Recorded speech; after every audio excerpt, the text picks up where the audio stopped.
Good afternoon and hi, welcome to Fuse Interviews. Today I have a very special guest with me, somebody who's a veteran in the field, Ben Pullen. Ben, how are you? Good, thank you, Salman. Great to be here with you. So Ben currently is working on a startup in the UK, a very exciting startup, I must say. Ben, could you introduce Lyte for us? Yeah, so Lyte is an electric bike subscription company that really focuses on making it easy, hassle-free to access an electric bike. Electric bikes, by the way, in my view, are the main revolution of the transport industry. You would have heard me saying similar sentences about electric cars a few years ago. I think electric cars are a revolution in terms of disrupting the industry, but electric bikes is on the next level just because of how they can really change the way that we move around and help us to really achieve some of those key goals that we've got around society, environment, and economy. I mean, I think that's great. I mean, Sarah Sloman was giving a talk earlier about this mobility pyramid, right? So you have, your heavy trucking for certain needs, you have your car for certain needs, but then you have, the bicycle and the e-scooter, which is very, very crucial for shorter distances. You don't want to take out a car. It's quite inefficient, I would say. Yeah. So I think that's a very important part of the supply chain or the transport chain that you're hitting. Absolutely, yeah. I love the bike, by the way. I tried it. It is awesome. I would recommend everybody to try it. A couple of things that got to me is the fact that you don't actually use chains and you have a couple of innovations within the bike itself. Could you talk a little bit about that? Yeah, so for us, the subscription model basically means that we own the bike, and it's really within our interest to make sure that we have a super high quality bike that works really well for a long, long time, because we don't want to have any issues with the bike coming back, because it affects us in terms of operating costs, and it also affects the customer in terms of their experience and creating hassle for them, which is what we're trying to minimize. So we've simplified things, and we went with a bike product that utilizes the Gates carbon drive belt, basically chain. So it's gone from what we're all familiar with, which is a chain made out of metal with lots of oil that has different gears and is usually the thing that goes wrong. For me, the chain has always been the thing that goes wrong, whether it gets clunky and it needs tuning up, or whether it comes off when you're riding and then it causes you a big headache. So the Gates carbon drive is just a carbon fiber belt that works really well, has low maintenance, looks great as well, no oil, no mess.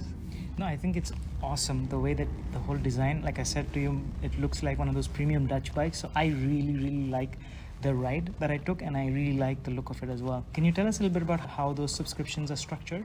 Yeah, so it's very flexible. You pay, sign up, you're in for 1 month, and then you can just keep it going if you want, or you can cancel at any time. So it's £75 a month, which is about, 400 dirhams, 300 dirhams a month. And it's super flexible, and it includes everything. So insurance, maintenance, a really high quality lock that fits to the bike, lights, mud guards, and a super high quality, lightweight electric bike. So it's the full package without the hassle in a very tidy and flexible monthly fee.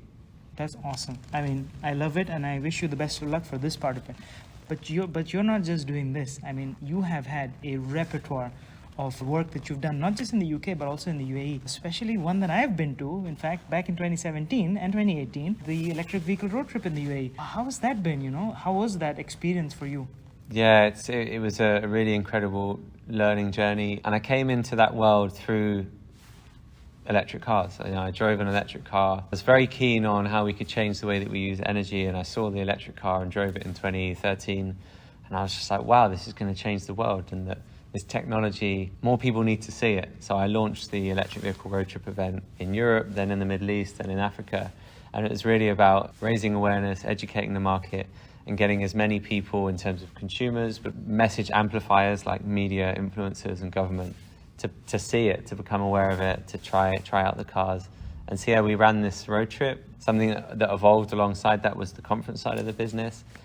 And so I was involved in that for 7-8 years. And then the outcome of that is really, I realized that yes, electric cars are great, but coming back to that pyramid, the base load of transport has to be on 2 feet and 2 wheels, because 2 feet and 2 wheels will do almost all of your journeys, and then you use the other modes of transport when you need them. So whether it's you need a car, or you need a bus or a train, or you need to fly, use those modes of transport when you need them. But let's make electric bikes the foundation, or let's make walking and cycling the foundation. But cycling can be difficult for some people, including me. I live in a hilly city. I don't really want to work up a sweat, and I don't want to be constrained to maybe a few miles. And that's where the electric bike takes us to the next level. So We know that cycling's great, but it just doesn't suit everyone. If you put a motor on it and a battery, suddenly you cater for almost the whole market. Even in places like the UAE. The UAE has fantastic infrastructure in terms of roads. It's very well connected in terms of roads.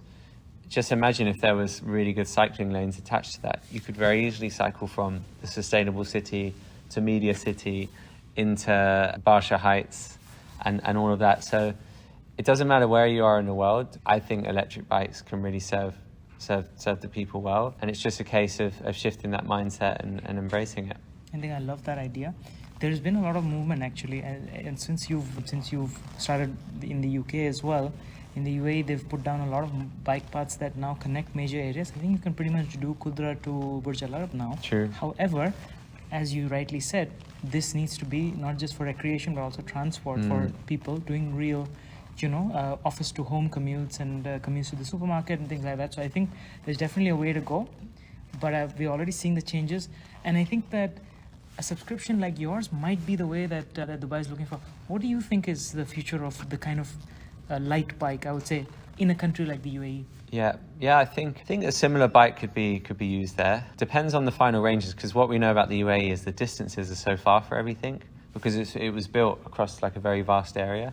So if you want to go like from downtown to JLT or from the sustainable city into like Barsha Heights or something, it's actually quite far. So you may want a bike that has a bigger range. So ours is 27 miles today, but maybe you'd want double that, just so that you could get around without worrying about range. But that being said, you may find that actually the current battery works really well. And then I think a subscription model could work well in the UAE, because obviously it's a very transient community. You have people that come and they don't know exactly how long they're going to stay. Is it going to be 6 months or 6 years? Will they be in and out of the country for work or for travel? And therefore committing to an expensive bike, like let's say these electric bikes are costing 10, 15, 20,000 dirhams. To commit to that cost up front may not be desirable, whereas committing to a easy monthly subscription could be really, really good. That sounds amazing. And I think that that's something that will definitely take up more and more as we see the future. You've lived in the UAE for a long time and you've seen electric cars grow. You know how it has been in the UK, and in the UK now the uptake, as we're seeing here at Fully Charged, the number of EV models is crazy. And that's beginning to happen now in the UAE as well. In terms of the cars alone, what do you think the future holds for the UAE based on what you're seeing out here? I think, whatever is happening here, we know it's going to happen in the UAE. It's just a question of when. And I think the main delay in electrification of transport in many parts of the world is because the supply of vehicles is going into areas and countries where there's very favourable financial terms. So potentially because of government subsidies or maybe tax benefits. So the cars are just being concentrated there. I know that different models are launching in the UAE, and I think over time, as costs adjust to price parity, and maybe if different incentives and business models are created, then I can't see any reason why lots of different electric vehicle models would be in the UAE. But I think we would have all liked it to have happened a lot sooner. But we live in a global economy, and whilst let's say not Tesla, because they're the ones that have really accelerated there. But whilst another brand might want to be in the UAE, they've got a limited budget and resource that they've got to spread around the whole world. And they'll say, look, pump it into Europe, Norway, UK. Let's put a bit in the US and China, and then okay, what else do we have? Okay, UAE. And so it kind of gets left out a bit at times. But it's great to see that electric vehicles have advanced so much in the UAE. But I think those that are living there or have lived there would love to see it moving a lot faster. Absolutely. I think you've basically hit the nail on the head for us. Getting into a niche market ourselves, we definitely want to see more and more uptake and cooler electric vehicles. Some of the ones that I've seen here have been amazing. So yeah, absolutely. I wish the same.